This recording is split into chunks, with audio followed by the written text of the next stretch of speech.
BPSC main से संबंधित आज की इस चर्चा में हम आपके साथ जिन टॉपिक्स की चर्चा करने जा रहे हैं वह मुख्य रूप से बीपीएससी मेंस में शॉर्ट क्वेश्चंस के दृष्टिकोण से महत्वपूर्ण होंगे। चर्चा के लिए आज के इन विषयों में हम कौन से टॉपिक्स आपके साथ चर्चा करेंगे वह आपके सामने है। सबसे पहला टॉपिक जो आपके साथ हम चर्चा करने जा रहे हैं वह है बिहार में व्यक्तिगत सत्याग्रह के विकास से संबंधित है। इसमें हम सबसे पहले व्यक्तिगत सत्याग्रह को समझने का प्रयास करेंगे और फिर उसके बाद बिहार में इसका किस प्रकार से विकास देखा गया इसको समझेंगे। फिर उसके बाद हम व्यक्तिगत सत्याग्रह के साथ ही इसमें मौर्यकालीन स्तंभों पर भी आपके साथ चर्चा करेंगे और प्लासी और बक्सर की तुलना को भी आपके सामने प्रस्तुत करेंगे। यह सभी कुछ ऐसे महत्वपूर्ण टॉपिक्स हैं जो आगे आने वाली बीपीएससी मुख्य की परीक्षा में आपके लिए महत्वपूर्ण होंगे। एक एक करके ये टॉपिक हम आपके सामने प्रस्तुत करने वाले हैं। सबसे पहला जो टॉपिक हम आपके सामने प्रस्तुत करने जा रहे हैं वह टॉपिक बिहार में व्यक्तिगत सत्याग्रह के विकास से संबंधित है। बिहार में व्यक्तिगत सत्याग्रह के विकास को समझने से पहले हमें इस बात को समझने की जरूरत है कि व्यक्तिगत सत्याग्रह क्या होता है, यह किस काल में देखा गया और मुख्य रूप से बिहार के क्षेत्र में इसका विकास किस प्रकार से हुआ। तो व्यक्तिगत सत्याग्रह को समझने के संदर्भ में आपको दो बातों को सबसे पहले समझने की जरूरत है। एक तो इसमें शब्द का इस्तेमाल किया गया है व्यक्तिगत, और जो दूसरा शब्द का इस्तेमाल इसमें किया गया है वह है सत्याग्रह। यानी व्यक्तिगत सत्याग्रह मूल रूप से दो शब्दों से मिलकर बना है। व्यक्तिगत सत्याग्रह यह मुख्य रूप से 1940 के काल में घटित हुई एक महत्वपूर्ण घटना है। यानी इस सत्याग्रह को आपको द्वितीय विश्व युद्ध की पृष्ठभूमि में देखे जाने की जरूरत है, जो मुख्य रूप से 1939 में प्रारंभ हुआ और 1945 तक देखा गया। जैसा कि आप इस बात को समझते होंगे कि द्वितीय विश्व युद्ध अंतर्राष्ट्रीय स्तर पर घटित एक ऐसी घटना रही जिसमें ब्रिटेन भी सहभागी था और ब्रिटेन की सहभागिता के साथ ही इसमें भारत को भी शामिल कर लिया गया और इसी का विरोध भारत में 1939 में देखा गया। यानी व्यक्तिगत सत्याग्रह के संदर्भ में आपको कौन कौन सी बातें समझने की ज़रूरत है। तो इसमें सबसे पहले तो हम इस बात को समझेंगे कि जब हम व्यक्तिगत सत्याग्रह की बात करते हैं तो व्यक्तिगत सत्याग्रह में किस किस बात को आप समझेंगे। तो सबसे पहले तो व्यक्तिगत सत्याग्रह के तहत हम इस बात को समझने का प्रयास करेंगे कि जब हम व्यक्तिगत सत्याग्रह की बात करते हैं तो ये व्यक्तिगत सत्याग्रह क्या है। पहले तो इस बात को समझने की ज़रूरत है और फिर उसके बाद हम इसमें इस बात को समझने की ज़रूरत है कि इसकी आप पृष्ठभूमि किस प्रकार से देख सकते हैं। पृष्ठभूमि का तात्पर्य ये हुआ कि किस प्रकार से व्यक्तिगत सत्याग्रह को सेकेंड वर्ल्ड वॉर की पृष्ठभूमि में देखा जा सकता है। क्योंकि इसमें सत्याग्रह शब्द भी शामिल है इसलिए हमें इसमें गांधीवादी आंदोलन को भी देखना होगा। क्यों? क्योंकि गांधी जी के द्वारा इससे पहले भी विविध प्रकार के आंदोलनों का नेतृत्व किया गया था, जिसमें 1915 के बाद हम विविध प्रकार के आंदोलनों के उदाहरणों को देख सकते हैं। अब ये जो आंदोलन रहे उसमें यदि व्यक्तिगत सत्याग्रह की तुलना पिछले आंदोलन जैसे कि असहयोग आंदोलन, सविनय अवज्ञा आंदोलन आदि से यदि हम इसकी तुलना करें तो किस प्रकार से हम इसको पृथक रूप में देख सकते हैं, इस चीज़ को भी हम समझने का प्रयास करेंगे।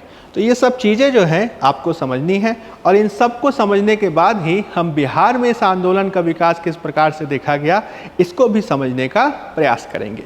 तो सबसे पहले तो व्यक्तिगत सत्याग्रह के संदर्भ में हमें दो शब्दों को समझने की ज़रूरत है और उसमें भी सबसे ज़्यादा महत्वपूर्ण रूप से क्या समझना है।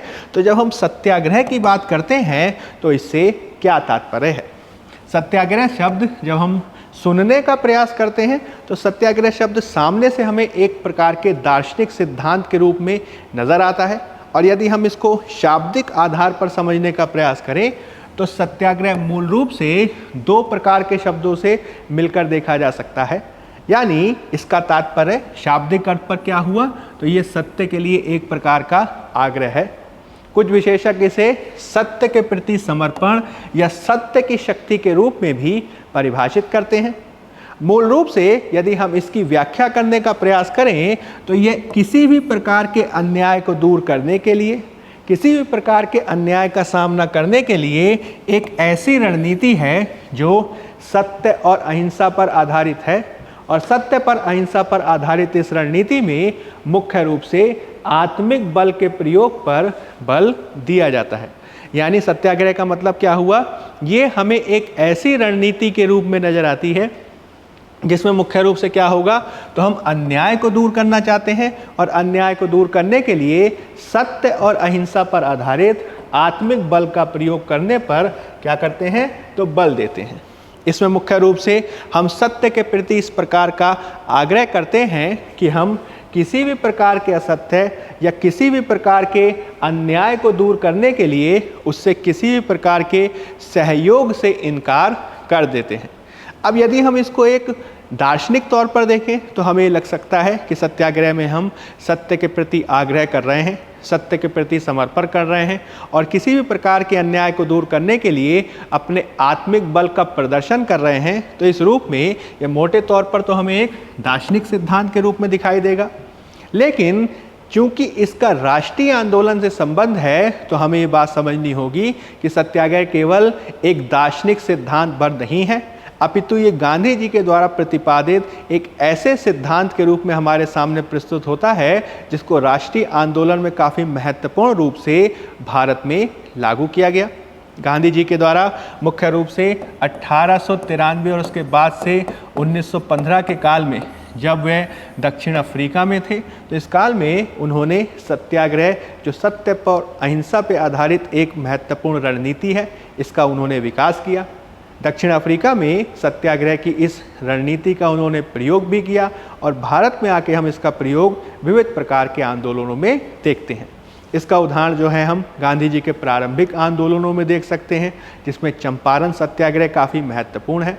इसमें बाद में हम कुछ महत्वपूर्ण जन आंदोलनों में देख सकते हैं, जिसमें असहयोग आंदोलन और सविनय अवज्ञा आंदोलन महत्वपूर्ण है और व्यक्तिगत सत्याग्रह के बाद इसका महत्वपूर्ण उदाहरण आप भारत छोड़ो आंदोलन आदि में भी देख सकते हैं। यानी ये एक प्रकार की एक ऐसी रणनीति है जिसमें व्यक्ति के द्वारा एक सत्याग्रही के रूप में सत्य और अहिंसा पर बल दिया जाता है। वह किसी भी रूप में हिंसा से दूर रहता है, अहिंसा के प्रयोग पर बल देता है और एक प्रकार से अपनी आत्मिक शक्ति को दर्शाते हुए अन्याय का विरोध करता है।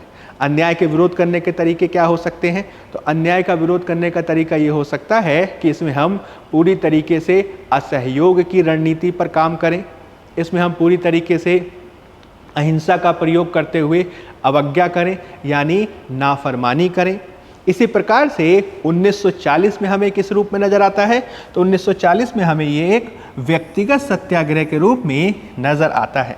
यानी व्यक्तिगत सत्याग्रह से तात्पर्य क्या हुआ, तो व्यक्तिगत सत्याग्रह से तात्पर्य हम एक रूप में तो ये लगा सकते हैं कि किस प्रकार से इस काल में गांधी जी के द्वारा अपनी सत्याग्रह की तकनीक का प्रयोग 1940 के दशक में एक विशिष्ट परिस्थिति में किया गया।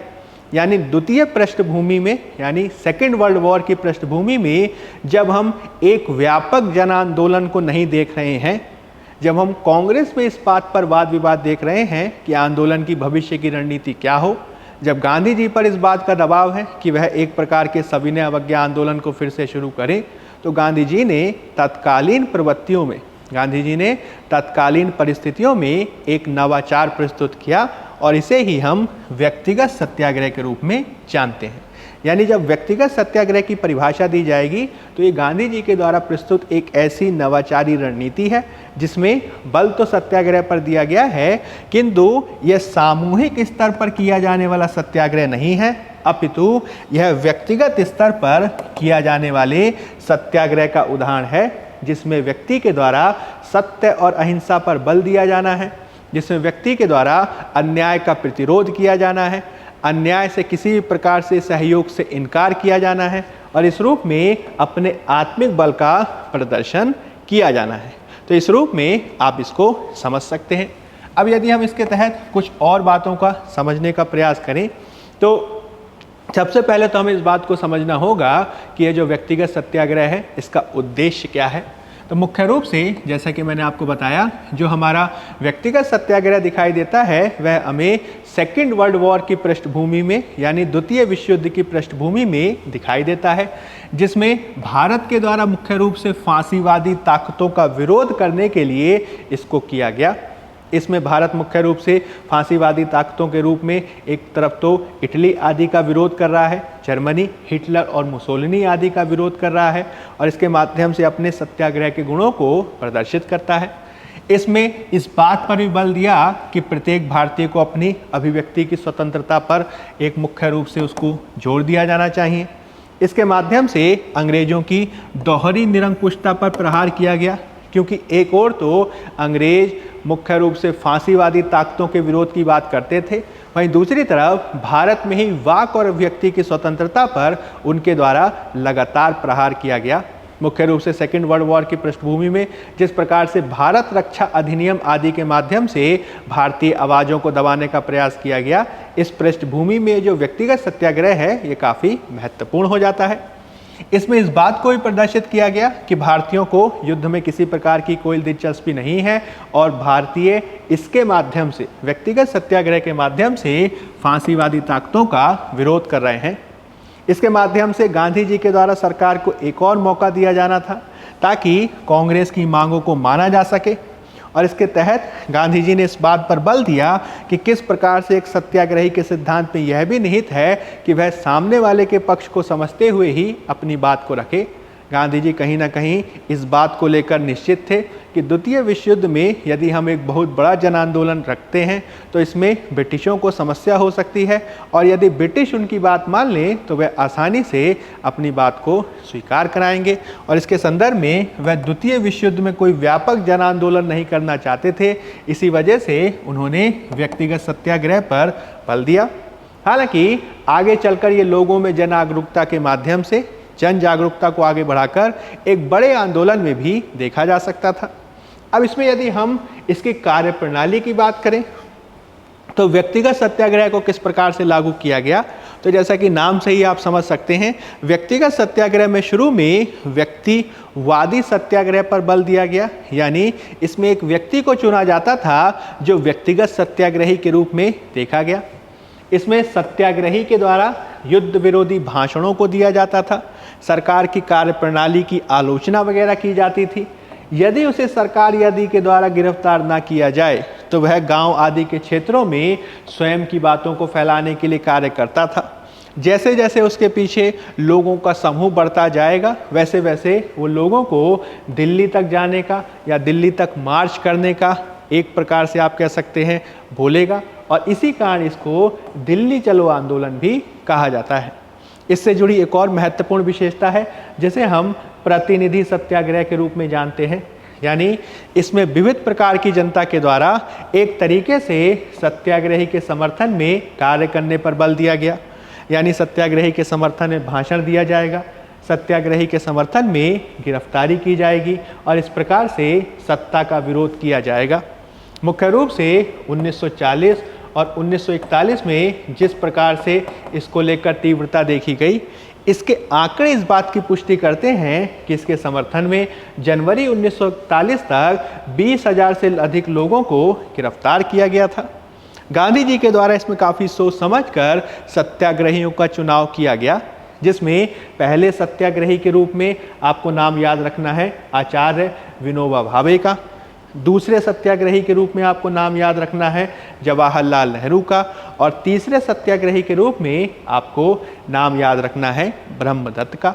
यानी जब अक्टूबर 1940 में पहले सत्याग्रही के रूप में मुख्य रूप से विनोबा भावे जी का चयन किया गया तो उन्होंने अपने काम को आगे बढ़ाया। जब उनको गिरफ्तार कर लिया गया तो उसके पश्चात जवाहरलाल नेहरू जी ने इसको आगे बढ़ाया और फिर उनकी गिरफ्तारी के बाद ब्रह्मदत्त के द्वारा यह कार्य किया गया। मुख्य रूप से इसमें कोशिश की गई कि व्यक्तिगत सत्याग्रह के माध्यम से इसके उद्देश्यों को हम प्राप्त कर सकें। अब इसको पूरी तरीके से समझने के लिए हम इसकी पृष्ठभूमि को भी समझ सकते हैं। जैसा कि मैंने आपको बताने का प्रयास किया कि मुख्य रूप से व्यक्तिगत सत्याग्रह हमें द्वितीय विश्व युद्ध की पृष्ठभूमि यानी सेकेंड वर्ल्ड वॉर के एक बैकग्राउंड में देखने को मिलता है। इसके तहत जब सितंबर 1939 में सेकेंड वर्ल्ड वॉर का प्रारंभ हुआ और ब्रिटिश उपनिवेश होने के चलते भारत से बिना पूछे भारत को भी द्वितीय विश्व युद्ध में शामिल युद्धरत राष्ट्र घोषित कर दिया गया, तो भारत के द्वारा कांग्रेस के द्वारा इसका विरोध किया गया और इसी बात पर आगे चलकर कांग्रेस के विविध प्रकार के जो मंत्रिमंडल थे, जिन्होंने 1935 के अधिनियम के बाद प्रांतीय स्वायत्तता के आधार पर कार्य करने की बात की थी, उसने इसी प्रश्न पर इस्तीफा दे दिया। अब हो क्या रहा है? अब ये हो रहा है कि 1940 तक लगातार यूरोप आदि के क्षेत्र में जो फांसीवादी ताकतें हैं वो काफ़ी तेज़ी से अपना विस्तार कर रही हैं। आप इसको देखेंगे कि किस प्रकार से इंग्लैंड के खिलाफ भी जो हिटलर आदि की सेनाएं हैं वो काफ़ी तीव्रता से आगे बढ़ रही हैं। जापान आदि की जो सेनाएं हैं वो आप देखेंगे किस प्रकार से साउथ ईस्ट एशिया आदि के क्षेत्र में काफ़ी तेज़ी से आगे बढ़ रही हैं। और विशेष रूप से भारत की सुरक्षा को लेकर ब्रिटेन में काफ़ी एक प्रकार से आप कह सकते हैं समस्याएँ हैं। यही कारण है कि भारत का समर्थन लिया जा सके, इसी को लेकर विविध प्रकार के प्रस्तावों को प्रस्तुत किया गया। जैसे कि ब्रिटिशों के द्वारा अगस्त 1940 में एक प्रस्ताव प्रस्तुत किया गया, जिसे अगस्त में महीने में प्रस्तुत किए जाने के चलते अगस्त प्रस्ताव कहा जाता है। इसे मुख्य रूप से लॉर्ड लिनलिथगो के द्वारा प्रस्तुत किया गया और इसमें इस बात पर बल दिया गया कि भारतीयों के द्वारा संविधान निर्माण का कार्य किया जाएगा, लेकिन यह युद्ध के बाद ही किया जाने वाला था। इसमें वाइसराय की कार्यकारिणी परिषद में विस्तार करने की बात की गई और यह भी कहा गया कि इसमें ज़्यादातर जो सीट्स हैं वो किसको दी जाएंगी, तो भारतीयों को दी जाएंगी। हालांकि साथ ही साथ इसमें अल्पसंख्यक अधिकार संरक्षण पर भी बल दिया गया। आपको ये ध्यान रखना है कि इसी के समकक्ष कांग्रेस और मुस्लिम लीग की राजनीति भी देखी जा रही थी। जैसे कि कांग्रेस के द्वारा मार्च 1940 में जो रामगढ़ के क्षेत्र में अधिवेशन किया गया, उसमें मौलाना आज़ाद जी जो थे वो अध्यक्ष थे और उन्होंने भारत में मुख्य रूप से कांग्रेस की मांग को दोहराया, जो था पूर्ण स्वराज, और ब्रिटिश सरकार से भी अपेक्षा की कि वह इसको स्वीकार करेगी। इसी के समकक्ष हम लीग की राजनीति को भी देख सकते हैं, जिसने मार्च 1940 में ही एक अधिवेशन यानी लाहौर के माध्यम से एक प्रस्ताव प्रस्तुत किया, जिसके तहत उसने पाकिस्तान की बात की और इस प्रकार से उसने कांग्रेस को एक प्रकार से चुनौती दी। आप इस राजनीति को समझें कि एक तरफ तो कांग्रेस है और दूसरी तरफ है लीग, और दोनों जो हैं अलग अलग प्रकार की बातें कर रही हैं। इसका फ़ायदा किसके द्वारा उठाया गया, तो इसका फ़ायदा ब्रिटिशों के द्वारा उठाया गया और उन्होंने अगस्त प्रस्ताव के माध्यम से एक तरफ तो कांग्रेस की बात को स्वीकार करने की कुछ हद तक बात की, वहीं दूसरी तरफ उन्होंने लीग की राजनीति को भी बढ़ावा दिया, क्योंकि उनका ये कहना था कि किसी प्रकार के अल्पसंख्यकों के प्रश्न को समाधान किया जाएगा मुख्य रूप से किससे, तो लीग से ही बातचीत करके, यानी वो एक प्रकार से सांप्रदायिकता को बढ़ावा दे रहे हैं। अब इसी बात को लेकर जब कांग्रेस ने अगस्त प्रस्ताव को रिजेक्ट कर दिया तो आंदोलन किए जाने की बात की गई। अब यहीं पर जो है कांग्रेस में मंथन शुरू होगा कि क्या ये आंदोलन एक व्यापक जन आंदोलन होना चाहिए। क्योंकि जन आंदोलन के लिए गांधी जी स्वीकार नहीं कर रहे थे, यही कारण है कि उन्होंने एक नवाचार प्रस्तुत किया, जिसे हम व्यक्तिगत सत्याग्रह के रूप में जानते हैं। तो ये पूरी पृष्ठभूमि को आपको समझने की आवश्यकता है। अब यदि मैं इसको बिहार में व्यक्तिगत सत्याग्रह के रूप में प्रस्तुत करूं, तो जिस प्रकार से राष्ट्रीय स्तर पर हम व्यक्तिगत सत्याग्रह का विकास देख रहे हैं, उसी प्रकार से बिहार में भी व्यक्तिगत सत्याग्रह का विकास देखा गया। इसमें आपको कुछ महत्वपूर्ण नेताओं के नाम याद रखने हैं और किस तरीके से इसमें महिलाओं की भागीदारी देखी गई, वह भी एक महत्वपूर्ण पक्ष है जो आपको लिखने की आवश्यकता है। जैसे कि नवंबर 1940 से हम बिहार में सत्याग्रह को देखते हैं। इसमें श्री कृष्ण जी जो थे वह पहले सत्याग्रही थे और उन्होंने जो है युद्ध विरोधी या फिर ब्रिटिश विरोधी जिस प्रकार के भाषण दिए, उसके चलते उन्हें 9 महीने की जेल की सज़ा हुई। उनको जेल होने के बाद इसका नेतृत्व अनुग्रह नारायण सिंह के द्वारा किया गया, जिन्हें अपने भाषणों के चलते पटना के पास गिरफ्तार किया गया। इसी प्रकार से बिहार के दूसरे क्षेत्रों में जैसे कि गया आदि में गौरी शंकर जी के द्वारा इसे जारी रखा गया। जब गौरी शंकर जी को गिरफ्तार कर लिया गया तो श्याम नारायण सिंह के द्वारा इसे आगे बढ़ाया गया। तो मुख्य रूप से आप इसमें श्री कृष्ण सिंह, अनुग्रह नारायण सिंह, गौरी शंकर और श्याम नारायण आदि के नाम को याद रख सकते हैं। हालांकि आपको यह भी ध्यान रखना है कि व्यक्तिगत सत्याग्रह की एक महत्वपूर्ण विशेषता यह भी है कि इसमें कई महिलाओं की भागीदारी देखी गई है, जिसमें गया के क्षेत्र से प्रियंवदा देवी का नाम याद रख सकते हैं। जगत रानी देवी का नाम याद रख सकते हैं और जानकी देवी का नाम आप याद रख सकते हैं, जिन्हें अपनी भाषण संबंधी गतिविधियों आगे चलते जेल की सजा दी गई। इसके अलावा आप इसमें महादेवी जी का नाम याद रख सकते हैं, जिन्हें उनके घर से ही गिरफ्तार किया गया। इसमें आप चाहें तो कुछ आंकड़े भी याद रख सकते हैं जो व्यक्तिगत सत्याग्रह आंदोलन आदि की सफलता को बिहार के क्षेत्र में दर्शाते हैं, जिसके चलते लगभग 25,000 व्यक्तिगत सत्याग्रहियों को अपने व्यक्तिगत स्तर पर किए गए विरोध प्रदर्शन आदि के चलते गिरफ्तार किया गया और ये बिहार के क्षेत्र में एक बड़ी सफलता को दर्शाता है। हमें यह भी ध्यान रखना होगा कि यद्यपि व्यक्तिगत सत्याग्रह की कई बार आलोचना इस आधार पर की जाती है कि ये काफ़ी कम समय तक जारी रहा, इसमें भागीदारी काफ़ी सीमित देखी गई, इसमें बहुत धीरे धीरे सक्रियता देखी गई और साथ ही कांग्रेस के अलावा कोई बहुत बड़ा दल, दूसरा अन्य दल इसमें ज़्यादा शामिल नहीं हुआ। इसके बावजूद हमें इसके महत्व को समझने की आवश्यकता है। जैसे कि हमें ये ध्यान रखना होगा कि किस तरह से इसके माध्यम से या इसके तहत बिना किसी हिंसक माध्यम के बड़े पैमाने पर राजनीतिक ऊर्जा को यानी पॉलिटिकल एनर्जी को एक दिशा दी गई, लोगों को जागरूक बनाया गया, राजनीतिक रूप से उनमें जागृति लाई गई। इससे भविष्य के आंदोलनों के लिए एक मजबूत आधार तैयार हुआ, जिसने स्वतंत्रता संग्राम में और मजबूती लाई।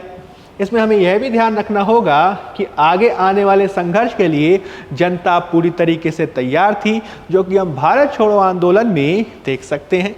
हम इसमें जनता की एकता और धैर्य के प्रदर्शन को भी देखते हैं कि किस प्रकार से जब उनसे अहिंसक प्रतिरोध की बात की गई तो उन्होंने अहिंसक तरीके से ही अपनी बात को रखा। इसमें हम यह भी देखेंगे कि इसने किस प्रकार से एक ऐसे वातावरण को सृजित किया जिसने सरकार पर दबाव डाला और इसका प्रभाव क्रिप्स प्रस्ताव के रूप में देखा जा सकता है, जिसने आगे संविधान सभा के लिए मार्ग को प्रदान किया।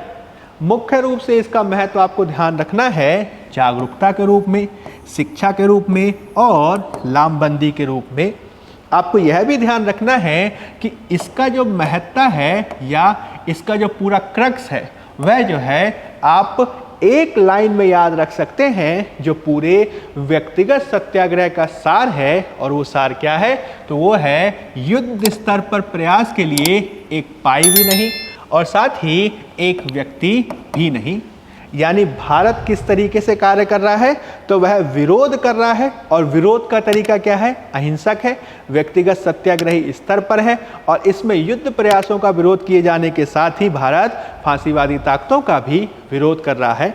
इस प्रकार से आप इस व्यक्तिगत सत्याग्रह के टॉपिक को समझ सकते हैं।